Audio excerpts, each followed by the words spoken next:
Tashmë është e qartë që ndërtime pa leje, ndërhyrje pa leje nuk ka më dhe tash janë sensibilizuar dhe janë të ndërgjegjshëm të gjitha bizneset, cilët I falenderoj, nuk do të kemi më kështu problemesh, por sigurisht edhe nga ana estetike do t'i bashkëpunojmë me të gjitha bizneset për beachbaret dhe për mënyrën se si organizojnë për të pasur një pamje estetike dhe për ta çuar dhe për ta ngritur nivelin e plazhit Velipojës aty ku meriton, një vend të përshtatshëm, jo vetëm për turistët e huaj, por rreth parë për vetë banorët e Shkodrës edhe të gjithë zonave përreth. Velipoja është prioritet kryesor. Hapësirat publike,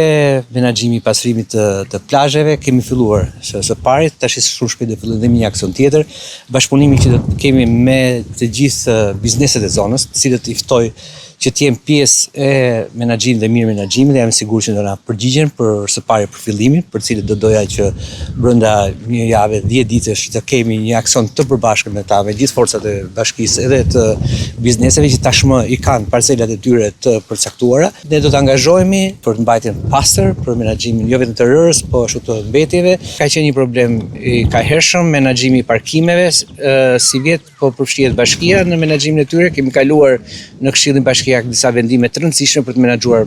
parkimet. Shpresoj shumë që edhe pjesa e parkimit të jetë e menaxhuar dhe përshtatshme në funksion të pushuesve që vinë në Velipoj.